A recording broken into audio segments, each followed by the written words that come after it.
the star athlete, Dustin the Flash. Mitchell was the kind of guy people loved to hate. Star quarterback, local hero, impossibly handsome, and always effortlessly charming. He was used to being the center of attention on and off the field. But this was a whole new level. Dustin groaned, his head throbbing as he came to. His surroundings were unfamiliar, cramped, dimly lit, and filled with the faint smell of mildew. Blinking the fog from his vision, he tried to move, only to feel the rough pull of thick ropes binding his wrists, behind his back, and his ankles tightly together. He squirmed, but the knots held firm. "Oomph!" He tried to yell, but his voice was muffled. His eyes widened in disgust as he realized what was stuffed in his mouth. A sock, a musty, sweat-soaked gym sock, the unmistakable stench of dried sweat hitting his nose like a freight train. Duct tape held it firmly in place, sealing his protests. His stomach churned. Across the room, two figures, college-aged guys wearing oversized football jerseys, were rummaging through a duffel bag. "He's awake," said the first, a wiry guy with shaggy hair, nodding toward Dustin. The second, a bulkier man, who looked like he spent too much time in the gym, turned and smirked. "Rise and shine, superstar," he sneered, tossing an empty energy drink can onto the floor. Dustin glared at them, his muffled curses unintelligible, but unmistakably furious. Yeah, keep it down," the wiry guy said with a chuckle. "Don't want the neighbors hearing you, do we?"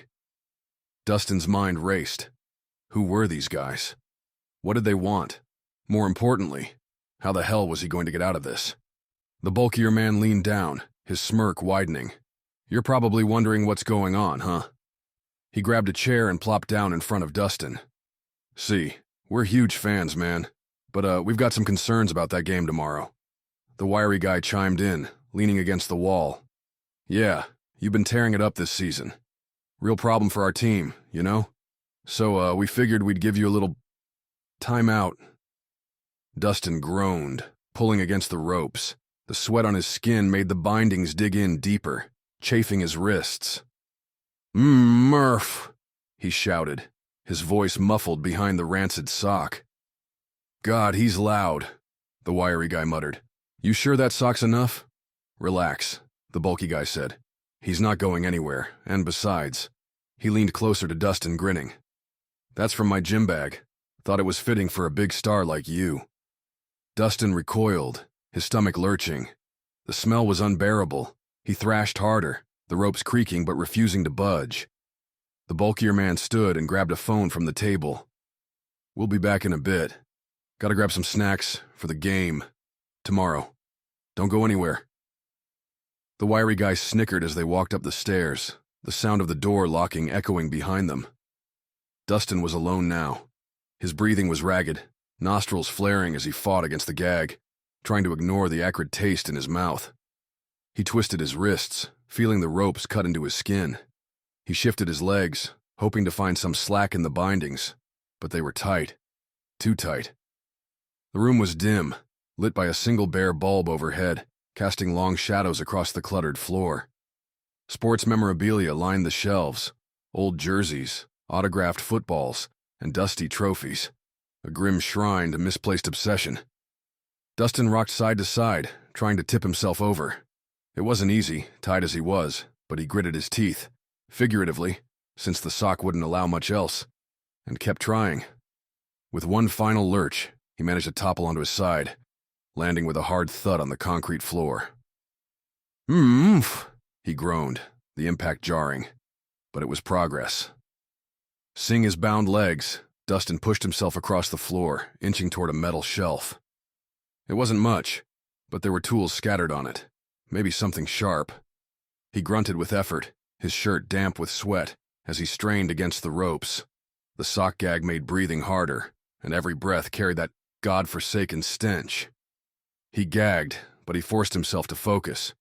He wasn't going to let these idiots keep him here. The edge of the shelf was just out of reach.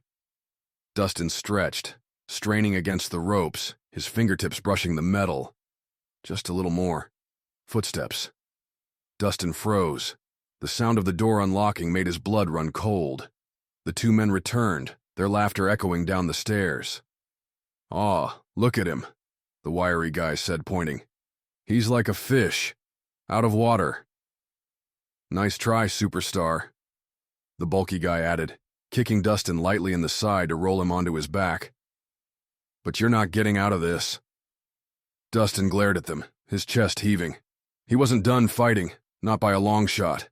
As the door locked again, leaving him alone once more, Dustin vowed to himself, "They're not winning this." Dustin squirmed on the cold concrete floor, his muscles straining against the ropes. Sweat slicked his skin, soaking through his jersey as he twisted his wrists. The rough fibers bit into his flesh, but the faintest bit of slack gave him hope. He gritted his teeth, or at least tried to, considering the rancid gym sock stuffed in his mouth. The tape holding it in place burned against his cheeks, but he ignored it. He focused on the ropes. They were loosening. Slowly, painstakingly, but loosening nonetheless. Muffled sounds escaped his gag. "Murph! Come on!" The shelf was still within sight, its sharp metal edges taunting him. If he could just get free, he could grab something, anything to cut himself loose. His heart pounded in his chest, a mix of determination and fear driving him forward. He gave one last twist, and the ropes around his wrists began to slip. Just a little more. Then, the basement door creaked open. The sound of footsteps echoed down the stairs. Dustin froze, his breathing ragged. The two captors appeared, their shadows stretching across the cluttered room. The bulky guy spotted Dustin's progress immediately and let out a low chuckle. Well, look at you, superstar." He stomped down the stairs, each step making Dustin's stomach sink. The wiry guy followed close behind, his grin spreading as he saw the frayed ropes. "A little Houdini, huh? You think you're smart, don't you?" Dustin glared at them, his eyes blazing. His muffled protests were unintelligible but filled with anger. The bulky guy crouched down in front of Dustin. "Oh, you don't like our hospitality? Thought you'd make a run for it?" He shook his head mockingly. "Big mistake." He yanked Dustin into a seated position with surprising ease, his strength undeniable. Grabbing a roll of duct tape from the shelf, he began reinforcing the bindings on Dustin's wrists, wrapping the tape so tightly that Dustin winced as it pressed into his skin. "There," the bulky guy said with a smirk. "Let's see you get out of that." But he wasn't done. The bulky guy kicked off one of his worn-out sneakers. The smell hit Dustin immediately, stale, sour, and suffocating. The wiry guy laughed, holding his nose for dramatic effect. "Dude, that's rank," he said, chuckling. "You're gonna kill him with that thing." "That's the idea," the bulky guy replied. He grabbed the sneaker and pressed it against Dustin's face. Dustin jerked his head back, but the wiry guy grabbed his shoulders, holding him still. Duct tape hissed as it unrolled. The bulky guy taped the shoe firmly to Dustin's face, covering his nose. The smell was unbearable, an assault on his senses that made his eyes water. "Maybe this'll teach you to behave," the bulky guy sneered. Dustin thrashed in protest, but his movements were weaker now, his energy drained from the struggle. The wiry guy patted him on the shoulder, mocking his efforts. "Guess the big star's not so tough after all," he said. Dustin's breathing slowed. Every inhale was tainted by the shoe's pungent odor. His head drooped, his chest heaving as he gave up the fight.